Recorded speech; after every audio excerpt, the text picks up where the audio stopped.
వైఎస్ఆర్‌సీపీ నేత కుక్కల విద్యాసాగర్‌తో పాటుగా కొంతమంది వైసీపీ నేతలు, అలాగే కొంతమంది ఐపీఎస్‌లు తనపై లైంగిక దాడికి పాల్పడ్డారు అంటూ విద్యాసాగర్ మీద, అలాగే కొంతమంది వైసీపీ నేతల మీద, కొంతమంది ఐపీఎస్‌ల మీద ఆరోపణలు చేస్తున్నారు. ప్రముఖ బాలీవుడ్ హీరోయిన్ కాదంబరి జత్వాని. ఈ నేపథ్యంలోనే అసలు ఈ కాదంబరి జత్వాని గారు ఎవరు? ఈవిడ మీద ఎవరెవరు లైంగిక దాడికి ప్రయత్నం చేశారు? ఈవిడ అసలేం చెప్తున్నారు అనేది మనం తెలుసుకునేటువంటి ప్రయత్నం చేద్దాం. ప్రస్తుతం మనతో పాటు ఉన్నారు ప్రముఖ అడ్వకేట్ నర్రా శ్రీనివాసరావు గారు.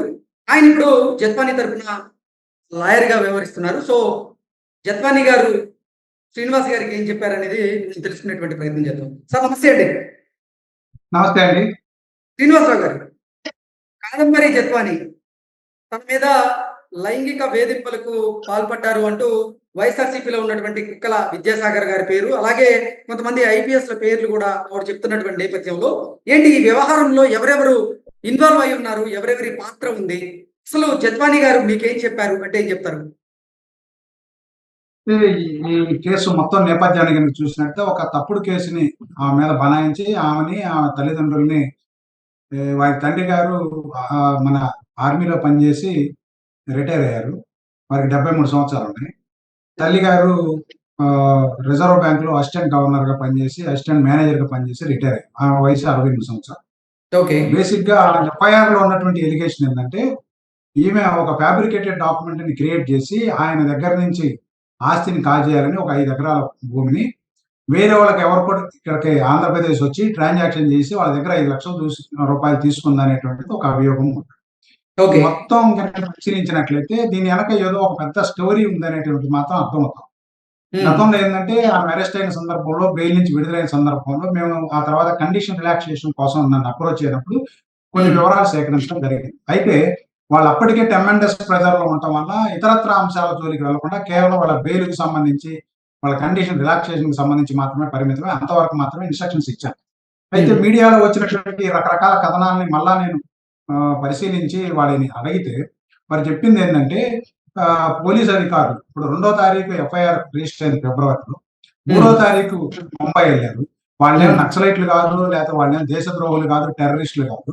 ఒకే రోజు మొత్తం ఇన్వెస్టిగేషన్ కంప్లీట్ చేశామని, ఏదో సాక్ష్యాలు సేకరించామని క్రియేట్ చేసుకొని, ఆ తర్వాత ఇక్కడి నుంచి సెర్చ్ వారెంట్ కోర్టు నుంచి పొంది, ఇక్కడి నుంచి ఫారిన్ పాస్‌పోర్ట్ సీపీ గారి దగ్గర నుంచి పొంది, 3వ తారీఖు ఉదయాన్నే ముంబై చేరుకొని వాళ్ళు ఫ్లైట్‌లో 3వ తారీఖే వాళ్ళనందరిని అరెస్ట్ చేసేసి, అక్కడ మేజిస్ట్రేట్ గారి దగ్గర ప్రొడ్యూస్ చేసేసి, అక్కడ సెర్చ్‌లో అనేకమైనటువంటి డాక్యుమెంట్స్‌ని, వాళ్ళ ప్రాపర్టీ డాక్యుమెంట్స్‌ని రిజిస్ట్రార్‌కి ఇచ్చేసేసి, సీజ్ చేయించడమే కాకుండా, మొత్తం 18 బ్యాంక్ అకౌంట్‌లు వాళ్ళ ముగ్గురు కుటుంబ సభ్యులకు సంబంధించిన అందరి బ్యాంక్ అకౌంట్‌లని ఫ్రీజింగ్ చేసేస్తూ లెటర్స్‌ని ఈ కన్సర్న్ బ్యాంక్ మేనేజర్‌కి ఇవ్వడం జరిగింది. అంటే వాళ్ళని కనీసం రాజ్యాంగంలో కొన్ని ప్రాథమిక హక్కులున్నాయి. ముద్దాయిలు కూడా వాళ్ళు బెయిల్ పొందటానికి గాని, కన్సల్ట్ చేసుకోవడానికి గాని, న్యాయవాదిని సంప్రదించుకోవడానికి, లేకపోతే పేరెంట్స్‌ని సంప్రదించుకోవడానికి, లేదా బంధువులను సంప్రదించుకోవడానికి అనేక అవకాశాలు. కానీ ప్రాథమిక హక్కుల సూత్రాలకు భిన్నంగా సీఆర్‌పీసీలో ప్రొవిజన్స్ భిన్నంగా కూడా వాళ్ళ అరెస్ట్ జరిగింది. వాళ్ళని అక్కడి నుంచి బలవంతంగా ఇక్కడికి తీసుకొచ్చారు. వాళ్ళేమో కిడ్నాప్ చేశారంటున్నారు. కనీసం మినిమమ్ కర్టసీ కూడా లేకుండా, వాళ్ళకి మినిమమ్ అవకాశం కూడా ఇవ్వకుండా తీసుకురావడం అనేటువంటిది చాలా సందేహాస్పదం. రెండోది ఈ కేసుకు సంబంధించి ఇంకొక అంశం ఏంటంటే, ఈ ముంబైలో నమోదైనటువంటి ఒక కేసు విషయంలో దాంట్లో జిందాల్ అనేటువంటి వ్యక్తి ఒక పెద్ద మనిషి ఇన్వాల్వ్ అయి ఉండటం వల్ల ఈమె అతని మీద కేసు పెట్టింది కాబట్టి ఆ కేసును విత్‌డ్రా చేసుకోవడం కోసం వీళ్ళ మీద మానసికంగా, శారీరకంగా ఒత్తిడి తెచ్చారనేటువంటిది ఒక ఆరోపణ వాళ్ళు చేస్తా ఉన్నారు బాధితులు. అయితే ఈ రోజు ఆ మీడియా ముందుకొచ్చి గాని, లేకపోతే మాతో చెప్పినటువంటి అంశాల్లో గాని, దీని వెనక అనేక మంది పెద్దల హస్తం కూడా ఉంది. లేకపోతే ఒకే రోజు ఇన్వెస్టిగేషన్‌లో ఈ విధంగా తీసుకురావటం, మరలా అక్కడి నుంచి ముంబై నుంచి ఇక్కడికి తీసుకురావటం, ఇంత డబ్బులు ఖర్చు పెట్టడం, ఇదంతా కూడా చూస్తా ఉంటే దీని వెనక పెద్ద ప్లాట్, ఒక కుట్ర కూడా ఉంది అనేటువంటిది వాళ్ళ అనుమానం జత్వాని వ్యక్తం గారు అసలు చేస్తున్నారు. మీకేం అందుకని చెప్తున్నారు? ఈ కేసులో ఎవరెవరు ఇన్వాల్వ్ అయ్యారు? ఎవరెవరు ఐపీఎస్ ఉన్నారు? స్పష్టంగా ఎవరెవరు ఏంటంటే వైసీపీ నేతలు అప్పుడు ఉన్నారని ఉన్నటువంటి జత్వాని గారు మీకు చెప్పారు? స్పష్టంగా అప్పుడున్నటువంటి సిపి గారు ఈ ఎళ్ళినటువంటి టీమ్ ఏదైతే ఉందో, ఈ ఇక్కడి నుంచి ఎళ్ళినటువంటి ఇన్వెస్టిగేషన్ టీమ్ గంటకి వాళ్ళకి ఫోన్‌లు చేసి వాళ్ళ దగ్గర నుంచి డేటా వాళ్ళు ఎక్కడికి రీచ్ అయ్యారు, ఏం చేస్తున్నారు అనేటువంటిది ప్రతి గంటకి ఇద్దరు ఐపీఎస్ అధికారులు ఫోన్‌లో వాళ్ళకి రెగ్యులర్‌గా కాల్ చేస్తున్నారు. అందుకని మేము చెబుతుంది ఏంటంటే వీళ్ళ యొక్క కాల్ డేటాని కూడా మనం సేకరించగలిగితే ఇన్వెస్టిగేషన్ ఏజెన్సీ వాళ్ళు ఎవరెవరితో మాట్లాడారు, ఎట్లా మాట్లాడారు అనేటువంటిది కూడా డేటా కూడా వాట్సాప్ సందేశాలు, కాల్ డేటా, మెసేజ్లు ఇవన్నీ కూడా సేకరించగలిగితే ప్రిజర్వ్ చేయగలిగితే, ఎందుకంటే మంత్స్ టుగెదర్ అవుతుంది. ఇప్పటికైనా ప్రభుత్వం కానీ ఇక్కడ ఉన్నటువంటి ఇన్వెస్టిగేషన్ ఏజెన్సీ మేలుకొని ఆ డేటాని, వీడియోస్ అదేవిధంగా వీళ్ళని స్టేషన్కి తీసుకెళ్ళినప్పుడు పోలీస్ స్టేషన్లో ఉండేటువంటి వీడియో కెమెరాస్ ఇవన్నీ ఉంటాయి కాబట్టి సీసీ కెమెరాలు ఇవన్నిటిని భద్రపరచగలిగితే దీని వెనక ఏం జరిగింది అనేది. రెండోది, వారు ఫిజికల్ గా ఇక్కడికి వచ్చి పోలీసుల ముందు స్టేట్మెంట్ ఇవ్వాల్సినటువంటి నేపథ్యం ఉంటుంది. అవసరమైతే వీడియో ద్వారా వాళ్ళ యొక్క స్టేట్మెంట్ రికార్డ్ చేయాల్సి ఉంటుంది. ఇవన్నీ జరగాలి అని అంటే బాధితులకు న్యాయం చేయాలి. ఎందుకంటే ఈ కేసులో స్పష్టంగా కనపడుతుంది ఏంటంటే చాలా మానసికమైనటువంటి ఒత్తిడి తీసుకొచ్చి బయటికి కూడా చెప్పకుండా, ఎందుకంటే ఈ మీడియా కథనాలు వచ్చేంత వరకు పూర్తి వివరాలు మాకు తెలియదు. మేము ఎంతవరకు అంటే లీగల్ గా అసిస్ట్ చేయగలిగాం వాళ్ళకి. అసలు జత్వానీ గారు మీకేం చెప్పారు?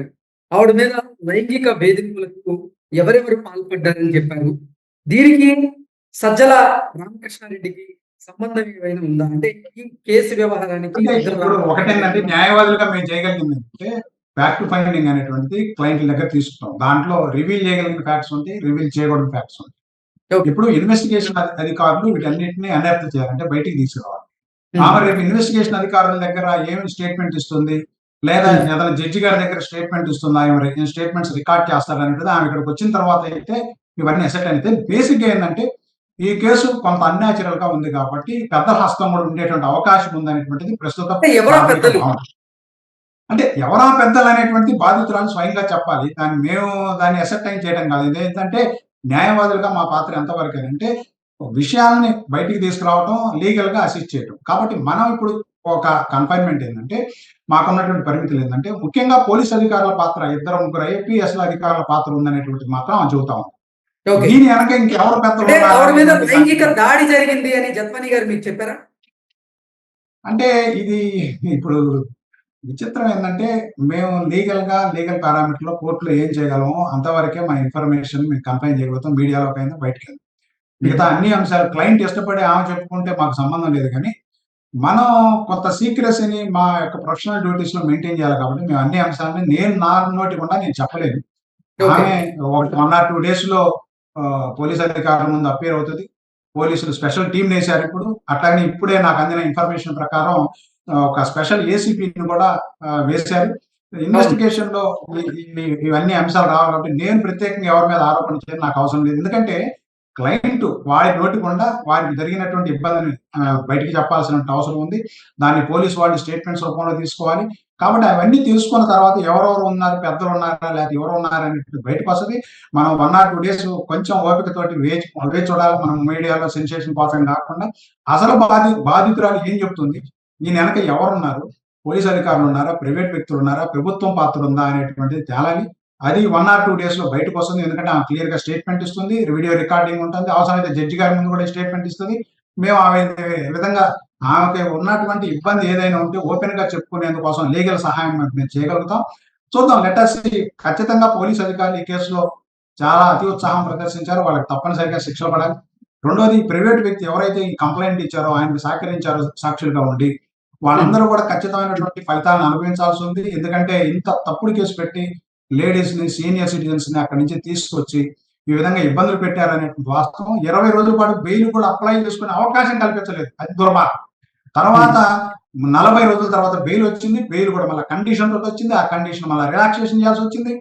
వాళ్ళు 4 నెలల పాటు టెక్నికల్ గా ఆంధ్రప్రదేశ్ నుంచి బయటికి పోయే అవకాశం లేకుండా ఇంత కట్టడి చేయాల్సిన అవసరం ఎందుకు వచ్చింది? ముంబైలో ఉన్న కేసుని విత్డ్రా చేసుకోవడం కోసం ఇవన్నీ చేశారా, లేకపోతే ఎవరైనా పెద్దలు సహకరించారా అనేటువంటిది వితిన్ 2 days లో ఖచ్చితంగా బయటకు వస్తుంది. అప్పటి వరకు మనం వేచి. అంటే గత ప్రభుత్వంలో ఉన్నటువంటి కొంతమంది పెద్ద మనుషుల హస్తం దీంట్లో ఉంది అని జత్వానీ గారు మీ దృష్టికి తీసుకురావడం జరిగిందా? అలాంటిది అంటే ఇప్పుడు ఒక విషయం ఏంటంటే కొన్ని క్లయింట్స్ చెప్పినటువంటి అంశాలని నేను బాధ్యతాయుతమైనటువంటి ఒక న్యాయవాదిగా నేను రివీల్ చేయలేను, ఏ మీడియాకైనా సరే. అయితే ఆమె నోటికుండా ఆమె రేపు కానీ ఎల్లుండి కానీ వచ్చి మీడియా ముఖంగా చెప్తుందో లేకపోతే పోలీస్ అధికారులు చెప్తుందో లెటర్సే మనం ప్రిడిక్ట్ చేసేటంటే వాళ్ళు ఉన్నారు, వీళ్ళు ఉన్నారు. ఆమె నోటికుండా ఆమె చెప్పాలి. దానికి సంబంధించినటువంటి ఎవరైతే అధికారులు ఉన్నారో వాళ్ళు మూల్యం చెల్లించుకుంటారు. ఖచ్చితంగా ఎంత పెద్ద వ్యక్తులైనా చట్టం ఎవరికైనా సమానమే. చట్టం సరైనటువంటి సమాధానం చెప్తుంది. ఇన్వెస్టిగేషన్ లో మొత్తం బయటకు వస్తుంది. చేస్తున్నటువంటి ఆరోపణల్లో వాస్తవం ఉందా? మీకేమనిపించింది? అంటే ఇప్పుడు ఒక బేసిక్ అంశం ఏంటంటే కేసు తప్పుడు కేసు పెట్టారనేది స్పష్టం. దానికోసం వేధించారనేది కూడా స్పష్టం. ఎవరెవరు వేధించారు, వాళ్ళ పేర్లు ఏంటి, ఇవేంటి అనేది బాధితురాలు స్వయంగా చెప్పాలి. చెప్తుంది కూడా. 1 ఆర్ 2 డేస్‌లో ఆళ్ళందరి పేర్లు బయటకొస్తాయి. వాళ్ళకి సరైన శిక్ష కూడా పడే అవకాశం చట్టరీత్యా ఉంది. Okay sir. Thank you so much. Not thank you.